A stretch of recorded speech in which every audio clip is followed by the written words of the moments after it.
स्वच्छ सुन्दर समृद्ध पोखरा। यो हो पोखरा महानगरपालिकाद्वारा प्रायोजित कार्यक्रम पोखरा नगर आवाज। पोखरा नगर आवाज। पोखरा नगर आवाज। नमस्कार। कार्यक्रम पोखरा नगर आवाजको आजको श्रृङ्खलाबाट हामी हाम्रा सम्पूर्ण आदरणीय श्रोतालाई हार्दिक स्वागत तथा अभिवादन गर्दछौं। पोखरा महानगरपालिकाद्वारा प्रायोजित कार्यक्रम पोखरा नगर आवाज साप्ताहिक रूपमा प्रत्येक शुक्रबार यसै समय यहाँहरू समक्ष प्रस्तुत हुँदै आएको छ। सार्वजनिक सेवा प्रसारण रेडियो नेपाल प्रादेशिक प्रसारण केन्द्र गण्डकी प्रदेश पोखराको साप्ताहिक प्रस्तुति कार्यक्रम पोखरा नगर आवाजको आजको श्रृङ्खलामा पनि पोखरा महानगरपालिका अन्तर्गत रहेका 33 वटा ओडाहरूको ओडा अध्यक्षसँग सोही ओडाको गतिविधि, विकासका काम र सेवाग्राहीले प्राप्त गर्नुभएको सेवाको बारेमा हामी कुराकानी गर्नेछौँ र आजको श्रृङ्खलामा पनि यही क्रमलाई निरन्तरता दिँदैछौँ। पोखरा नगर आवाजको आजको कार्यक्रम सुन्नको लागि सदा जस्तै सार्वजनिक सेवा प्रसारण रेडियो नेपाल प्रादेशिक प्रसारण केन्द्र गण्डकी प्रदेश पोखराको medium wave 784 kilohertz, FM band 100 मेगाहर्जमा पोखरा, तनहुँको बन्तीपुर र पर्वतको दुर्लुङकोट तथा 103 मेगाहर्जमा नवलपुरको दाउन्ने र पाल्पाको बगनासकाले स्थित रिले स्टेशनबाट सुन्न सक्नुहुनेछ भने अनलाइनमा रेडियो नेपाल online.com, रेडियो नेपालको मोबाइल एप र रेडियो नेपाल पोखराको फेसबुक पेजसँगै युट्युबमा रेडियो नेपाल पोखराबाट पनि कार्यक्रम सुन्न सकिनेछ।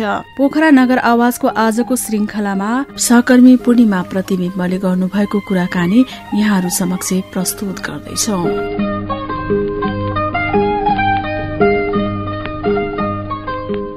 आजको कार्यक्रममा हामीसँग पोखरा महानगरपालिका वडा नम्बर 31 का अध्यक्ष डकनाथ कणेल हुनुहुन्छ। आउनुहोस् उहाँलाई स्वागत गरौँ। स्वागत छ यहाँलाई कार्यक्रममा। धन्यवाद, नमस्कार। यहाँ पोखरा महानगरपालिकाको वडा नम्बर 31 को प्रमुख हुनुहुन्छ। यहाँको वडाको परिचय कसरी दिनुहुन्छ? पोखरा महानगरपालिका वडा नम्बर 31 अब यो महानगरकै पूर्वी बेल्टमा रहेको बेगनासताल अवस्थित छ। त्यो हिसाबले पनि यो वडालाई परिचय दिँदाखेरि त्यसरी नै दिन सकिन्छ। हजुर, रूपाताल, बेगनासताल यही वडामा पर्छन्। मैदी तालको पनि केही भूभाग यही वडामा पर्छन्। ताल संरक्षणको लागि कस्तो पहल गर्नुभएको छ? विशेष गरी यो पोखरा महानगरपालिकाको दोस्रो ठुलो ताल बेगनासताल र तेस्रो रूपाताल हो। यी दुईटा पोखरा महानगरपालिका वडा नम्बर 31 अन्तर्गत नै पर्छन्। मैदी तालको पनि केही भाग यही वडाभित्र पर्छ र यी तालहरूको संरक्षण सम्वर्धनको लागि विशेष गरी महानगरपालिकाले पहल गर्नुपर्ने अवस्था हो र हामीले वडाबाट केही सरसफाई र प्रचार प्रसारको लागि काम गरेका छौं र ठूलै धनराशि र बजेट छुट्याउने कुरा भनेको वडाको बजेट सीमित भएको हुनाले त्यसरी छुट्याउन सकेको अवस्था छैन। तर यसलाई संरक्षण सम्वर्धनको लागि राज्यसँग पहल गर्ने र हामीले आफ्नो तर्फबाट स्थानीय संघ संस्थाहरूलाई अभियानको रूपमा राखेर सरसफाईको कार्यक्रम अगाडि बढाइरहेको अवस्था छ। हजुर, यति धेरै पर्यटकीय स्थलहरू छन् वडामा, प्राकृतिक सुन्दरताले भरिपूर्ण छ। वडालाई पर्यटकीय स्थलको रूपमा विकास गर्नका निम्ति कस्ता योजनाहरू बनाउनु भएको छ? विशेष गरी पोखरा महानगरपालिका वडा नम्बर 31 भित्र पर्यटन प्रवर्धनको लागि यो लेखनाथकै मुटु पोखराबाट पूर्वी बेलमा रहे पनि पर्यटनहरूको आकर्षण गर्ने प्राकृतिक सुन्दरता धेरै छन्।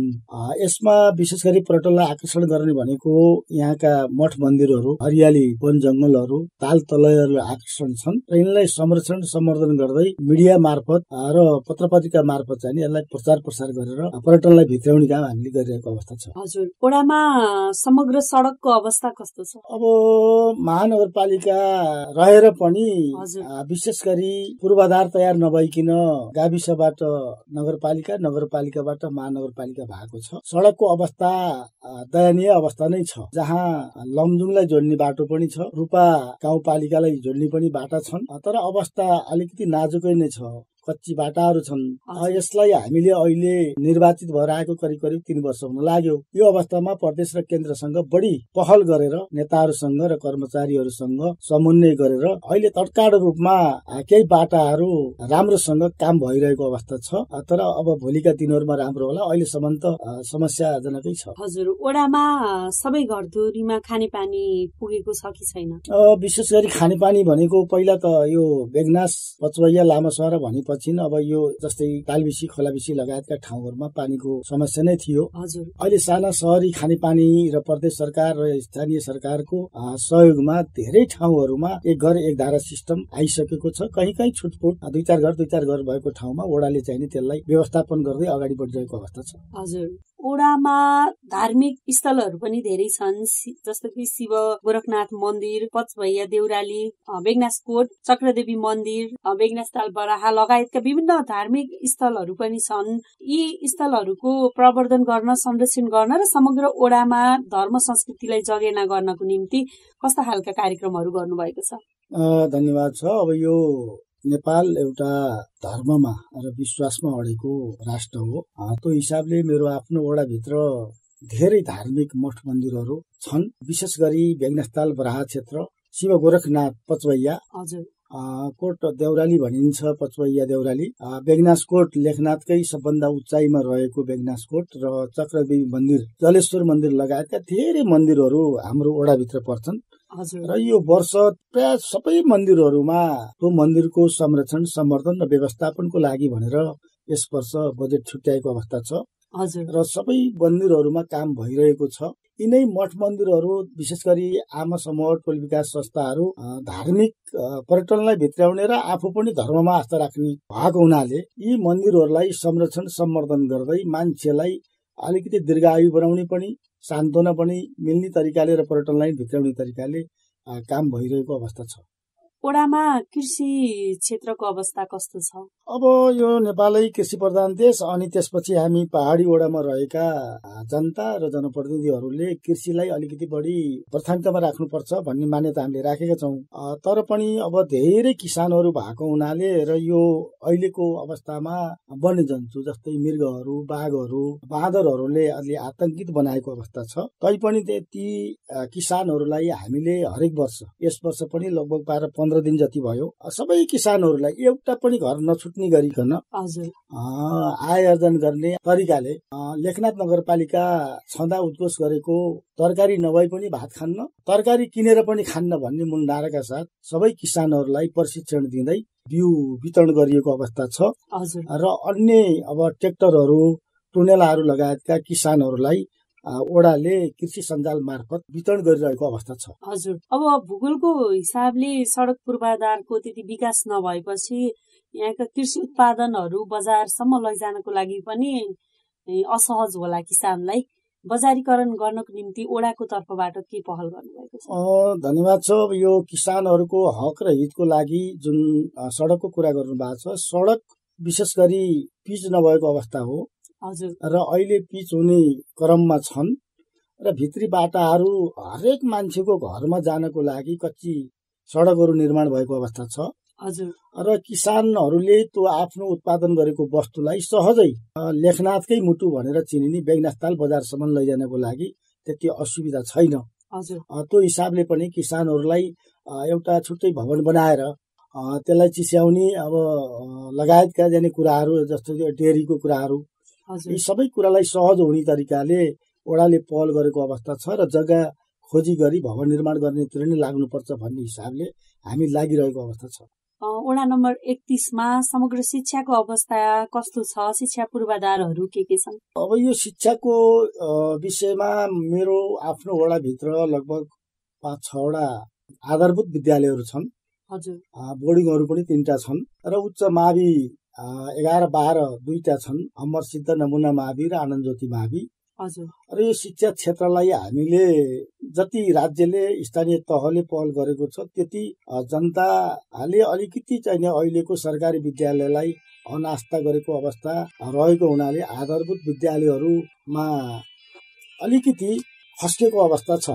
त्यसैले ती विद्यालयहरूलाई हामीले उच्च माविलाई बढी फोकस गरेर आधारभूत विद्यालयहरूलाई पनि त्यही हिसाबमा लैजानको लागि पहल कदमी शिक्षा समिति मार्फत र वडा समिति मार्फत भइरहेको अवस्था छ र शिक्षामा सबै नभए पनि उच्च माविलाई अलिकति बढी फोकस गरेर अगाडि बढेका छौँ। जस्तै आनन्द ज्योति माविमा कृषि शिक्षा नै छ र हरेक वर्ष त्यहाँ परीक्षा दिने र भेटनेरी उत्पादन गर्ने काम पनि भएको छ र वडा मार्फतै महानगरमै सबभन्दा पहिले हामीले जीवन उपयोगी शिक्षा भनेर लागू गर्यौं र त्यसले गर्दा 11-12 का विद्यार्थीहरूले घरमा आय स्रोत कम भए पनि उनीहरूले त्यो जीवन उपयोगी शिक्षा मार्फत पाएको तालिमबाट आफ्नो जीविकोपार्जन गर्ने र आफैले कमाएर आफैले पढ्ने वातावरण चाहिने सिर्जना भएको अवस्था छ। त्यो जुन 11-12 को लागि अमरसित नमुना माविमा जीवन उपयोगी शिक्षा मार्फत इलेक्ट्रोनिक्स र कस्टमेटिक दुईटा विषयमा विज्ञ मान्छे ल्याएर तालिम दिएको अवस्था छ र त्यसमा वडा सन्तुष्टि पनि भएको छ। किनभने 11-12 मा पढ्ने विद्यार्थी भाइ बहिनीहरूले कस्टमेटिकको पनि पसल थाप्ने र इलेक्ट्रोनिक सम्बन्धी पनि काम गरेर घर बाआमासँग पैसा नमागिकन आफ्नो खर्च र पढाइको शिक्षाको लागि चाहिने खर्च चाहिने आफैले चाहिने उत्पादन गरेको छ। कस्टमेटिक जुन हाम्रो हिन्दू संस्कार अनुसार विवाह व्रतबन्ध अरू धार्मिक कार्यक्रम गर्दा उनीहरूले मेकअप त गर्छ नै, पुरुषले पनि गर्छ महिलाले पनि गर्छ। त्यो मेकअपको सामग्री खरिद गर्न र मेकअप गर्न जानको लागि बजारसम्म जानको लागि 2-4 हजार रुपियाँ ट्याक्सीले भाडा लिन्छ अनि त्यसपछि मेकअप गरे बापतको 8-10 हजार रुपियाँ बढी खर्च हुन्छ। त्यो विद्यार्थीले जब त्यो मेकअपको तालिम लिइसकेपछि आफ्नो टोलमा विद्यार्थी भाइ बहिनीहरूले अब त्यो सुलभ तरिकाले 10,000 लिन्छ 2,000 लिने त्यो गर्दाखेरि उत किसानहरू हाम्रा जनताहरूलाई पनि सहज भयो, पैसा बच्यो र विद्यार्थीहरूले पनि त्यो चाहिने पैसोबाट आफ्नो जीविकोपार्जन गर्न सफल हुने तर्फ देखियो। अर्को इलेक्ट्रोनिक सम्बन्धी तालिम प्राप्त भइसकेपछि आफ्नै घरमा एउटा सामान्य बल्ब बिग्रियो भने, तार टुट्यो भने सम्बन्धित मान्छे आउँदाखेरि 2-4 हजार खर्च हुने र आफ्नो छिमेकीहरूलाई पनि त्यो जानिसकेपछि विद्यार्थीले गएर जोडिदिन्छ। उसले 2,000-3,000 लिन्छ भने उसले 500 मा पनि काम गरिदियो र 500 पनि उसले मुनाफा लियो। त्यो हिसाबले यो जीवन उपयोगी शिक्षा अत्यन्त फलदायी भएको हामीले पाएका छौं। त्यसरी यो शिक्षामा अरू तालिमहरू, सेमिनारहरू, गोष्ठीहरू यी सबै यानी हामीले गरिरहेको अवस्था छ। जस्तै 2टा माविका विद्यार्थीहरूलाई जोडेर एउटा समिति बनाएको अवस्था छ। ती भाइ बहिनीहरूको एउटा समिति छ। त्यो समितिलाई हामीले 1-2 लाख रुपियाँ बजेट छुट्याएर तपाईहरूले आफ्नो कार्यक्रम गर्नुहोस् र यो लेखनाथमा रहेका सबै विद्यालय, सरकारी विद्यालयहरूका भाइ बहिनीहरूलाई बोलाएर कहिले हाजिर जवाफ गर्ने, कहिले खेलकुद गर्ने, त्यो हिसाबले पनि उहाँहरूलाई यो शिक्षाबाट माथि उठाउनको लागि सबैलाई चाहिने शिक्षाको प्रचार गर्नको लागि त्यो अवस्था चाहिने वडाले सिर्जना गरिरहेको अवस्था छ। हजुर, यहाँले उदाहरणीय काम गर्नुभएको रहेछ शिक्षा क्षेत्रमा। अन्य वडाहरूले पनि पक्कै पनि यहाँहरूको शिक्षा क्षेत्रमा गर्नुभएको पहल देखेर सिक्नुहुनेछ। वडा अध्यक्षज्यू, यहाँको वडामा स्वास्थ्य सेवा सुविधाहरू के उपलब्ध छन्? हाम्रो वडामा स्वास्थ्य सुविधा चाहिने अहिलेसम्मको अवस्था सन्तोषजनकै छ।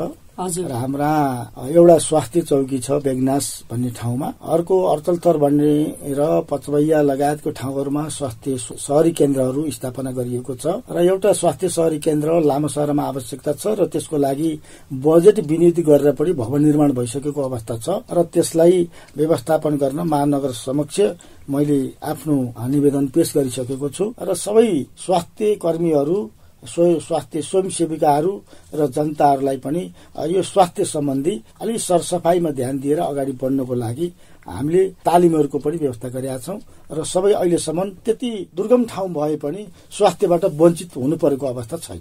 हजुर, यहाँको वडामा वन क्षेत्र पनि प्रशस्त मात्रामा छ। अब लगभग डढेलोहरू बढी लाग्ने सिजन पनि सुरु हुँदैछ। हजुर, वन क्षेत्रको समग्र संरक्षण गर्नको निम्ति जस्तो वन फडानीका घटनाहरू पनि धेरै घट्छन्।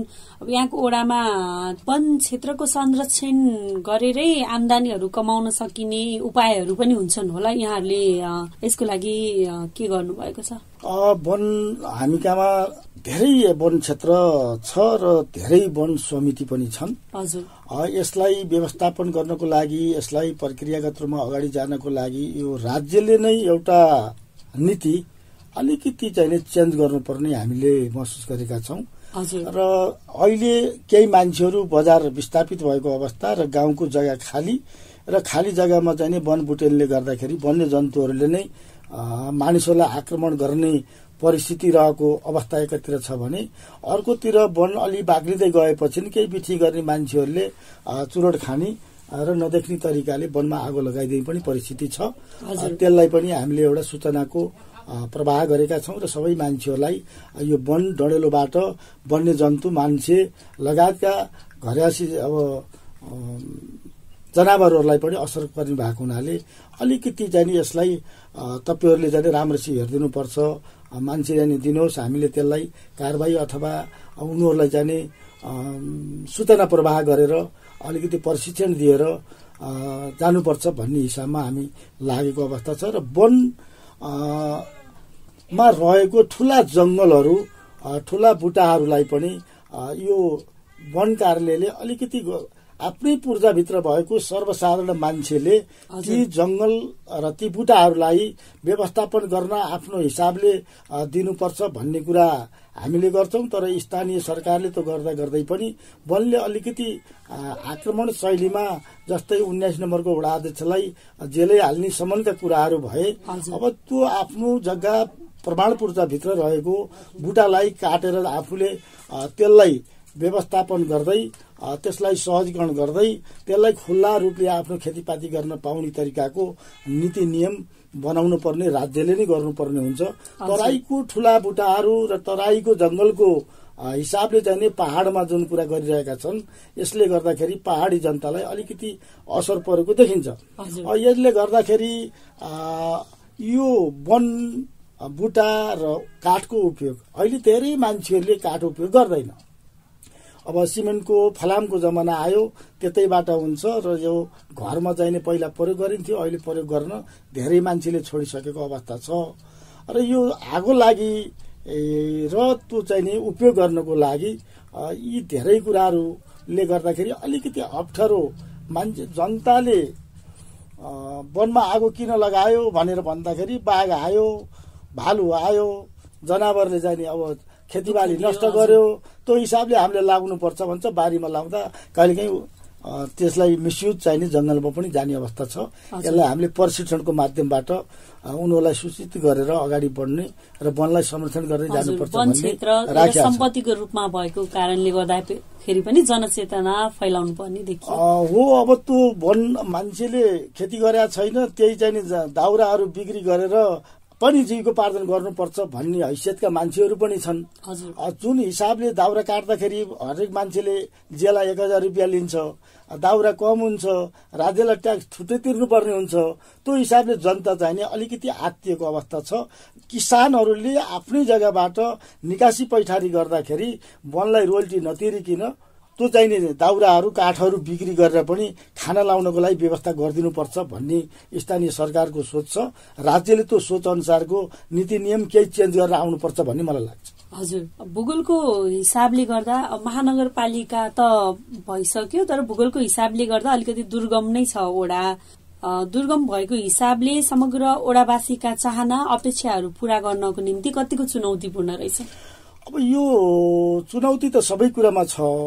हामी अब वास्तवमा भन्नुपर्दा पोखरा महानगरपालिका, साबिक पोखरा महानगरपालिकाका ओडाहरू र अहिले महानगरपालिका भएर गाभिएका ओडाहरूको बीचमा अन्तर्द्वन्द नै छ। अब पोखरामा रहेको यो हो नि त, यो पनि पोखरा हो। साबिक पोखरामा विकास बजेट विनियोजित गर्दा ती वडाका वडा अध्यक्ष, मेयर, उपमेयर लगायत त्यहाँका जनताहरूको कुरा के रहन्छ भन्नुहुन्छ भने अहिले भइरहेको 4 इन्चीको बाटोलाई 8 इन्ची बनाएर पनि ढलान गर्नुपर्छ। अरू सौन्दर्यता बनाउनु मात्रै जाने बजेट विनियोजित हुन्छ। पहाडी वडाहरूमा मान्छे खोलाबाट फड्किन नसक्ने, बर्खामा हिउँदमा धुलोले हिँड्नै नसक्ने, त्यस्ता किसिमका विकासहरूलाई महानगरले अलिकति चेन्ज गरेर जान सक्नुपर्ने हुन्छ। हुन त म पनि कार्यपालिकाको सदस्य हो, तर त्यसमा पनि अलिकति वडा अध्यक्षले पनि दुर्गम वडालाई माया मान्नुपर्छ र दुर्गम वडामा विकास चाहिने जानुपर्छ भन्ने हिसाबले सोच दिनको लागि मैले मिडिया मार्फत पनि आग्रह गर्न चाहन्छु। हजुर, हामी कार्यक्रमको लगभग अन्त्यतिर आइसकेका छौं। अन्त्यमा कार्यक्रम पोखरा नगर आवाज सुन्नुभएका समग्र श्रोता एवं यहाँको ओडा पोखरा महानगरपालिका ओडा नम्बर 31 का जनतालाई यहाँले के सन्देश दिन चाहनुहुन्छ? धन्यवाद। अब यो सर्वप्रथम त पोखरा नगर आवाजलाई म धन्यवाद दिन चाहन्छु। नगरवासी र ओडावासीहरूमा यो अहिलेको अवस्था लाई मध्यनजर गर्दै स्वास्थ्य शिक्षा लगायतका जुन कार्यक्रमहरू भएका छन् यसमा कहीँ वडा र महानगरले कमजोरी गरेको छ भने सुझावको रूपमा यहाँहरूले पठाइदिनको लागि म आग्रह अनुरोध गर्न चाहन्छु र अरू सबै विषयहरू यहाँहरू समक्ष हामीले काम गर्दै जाँदा धेरै कामहरू गरेको हामीलाई अनुभूति भएको छ र यहाँहरूले